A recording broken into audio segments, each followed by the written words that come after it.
There's a rebellious energy to Sunset Overdrive that's hard not to admire. The environment is drenched in neon, filled with explosions, and features fleshy orange monsters that explode into thick goo upon death. It's easy to get lost in the insanity and enjoy the ride, but as fun as a visit to Sunset City can be, severe persistent problems such as flat humor, undercooked characters, and a toothless challenge keep the game from truly lifting off. Hey, so I've been thinking, we got all these different factions around the city. Maybe the OD aren't the only ones who change. Seems like the survivors are changing who they are too. Traversal is Sunset Overdrive's biggest and best aspect. Instead of hoofing it around on foot or jacking a car to get to a desired location, you assume the role of a supernatural skateboarder. The entire world is your playground, since virtually every railing, telephone line, and fence can be grinded on. Everything else acts as a trampoline, thrusting you upward. While grinding and bouncing are the two foundations of movement, other methods provide even more utility, some of which are unlocked throughout the story. You can run on any wall, glide across water, air dash, and even launch into the air after a ground slam. All of these abilities can be effortlessly chained together to the point where it's possible to soar from one end of the city to the other without ever touching the ground. Simply getting from point A to B is thrilling and harkens back to a very specific kind of Tony Hawk, don't drop the combo satisfaction. Don't tell him I'm working on it. I want it to be a surprise. While zipping and hopping around is a pleasure all its own, it's also essential during fights. On the ground, your character is so slow that you're practically welcoming death with open arms. Sticking to the skies is the most effective way of keeping the swarms of zombie-like monsters, bandits, and hostile robots at bay. It's not just survival that'll dictate how you play. A style meter encourages players to not only grind and bounce around, but to also constantly switch between the two while shooting. The meter has 4 different sections that each offer a reward as style is built up. At level 1, hero amps kick in that allow for small benefits like having your ground roll emit a blue wave that damages enemies. Level 2 triggers weapon amps that can make your arsenal more potent. For instance, you can have the high fidelity gun, which shoots vinyl records, stun enemies as well. Reaching level 3 on the style meter is where things really start to get crazy. Epic amps come into play, and these provide powerful bonuses like having each bounce emit an explosion within a certain radius. Level 4 causes all equipped amps to jump into overdrive, making them even stronger. Hey buddy, see you in hell. As you would expect from Insomniac, creative weaponry adds to the appeal. The Dude fires flaming bowling balls, while the TN Teddy launches explosive stuffed bears.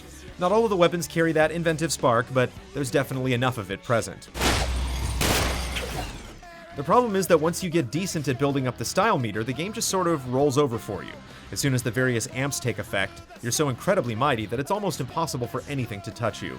Compounding the issue is that the game generously dishes out health. In the unlikely event that you do die, there's zero punishment. You simply spring back up and continue forward. We spent most of Sunset Overdrive waiting for a challenge that never came. Even the final boss is a pushover, to the point where we were surprised it was the last obstacle.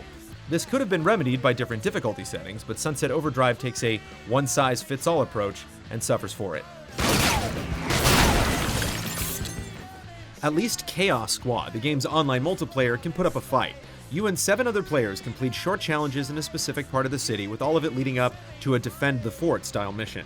Every challenge generates something the game calls chaos, and the more chaos your team builds up before the end, the harder it will be. To ease the difficulty, you can select challenges that reward the team with buffs during the climactic holdout. You can also pick challenges that generate less chaos, making things easier, but the goodies at the end will be less substantial. Assuming the Sunset team might. Regardless of what you choose, the final mission is nuts. Things are ridiculous when it's just one person, but with 8 people blasting away at dozens of enemies, it's pure bedlam.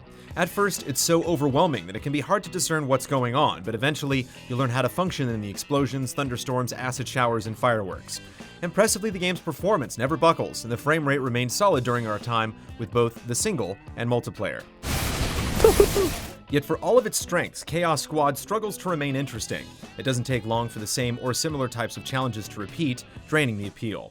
Defending yourself in the final mission is also similar every time. Despite how hectic it is, it only stays exciting for so long. Yay! You didn't have any trouble, did you? Another more crippling flaw with Sunset Overdrive comes from its story and characters. Fizzco, a large corporation, has poisoned Sunset City with its energy drink Overcharge, which turns people into mutants. You and others met along the way are trying to escape the madness. Not yet. I have to let go now. No!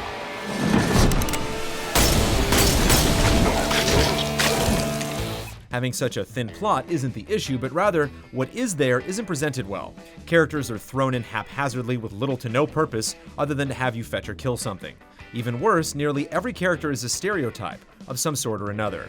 There's a redneck with a thick accent, a group of live-action role players that speak like they're stuck in medieval times, and preppy Ivy League kids more interested in their phones than anything else. Every element is so disparate that the end result is just a mess. The humor always seems to take the most predictable path, which gets more grating as time goes on. The game is so constantly in your face with its attitude that it often feels forced and insincere. Some conversations are little more than an assortment of strung together bad jokes. Fuck, that's good. There are moments where it works. Your character can exude an awkward charm, and a kid in the story later on is genuinely clever, but these times are too few and far between. At the end, when Sunset Overdrive very clearly tries to summon your enthusiasm for its characters, it's depressing how little it has to draw from. Come on, boo-boo. Margaret's looking for you. There's a lot of greatness within Sunset Overdrive, but it's obfuscated by a lack of difficulty and an aggravating tone. Ultimately, it's worth dealing with the game's worst moments to enjoy the many things it does get right. When you're darting around the world like a ninja in a denim jacket, there's nothing quite like it. If there is a next time for Sunset City, and hopefully there is, maybe things will come together more smoothly than they have here.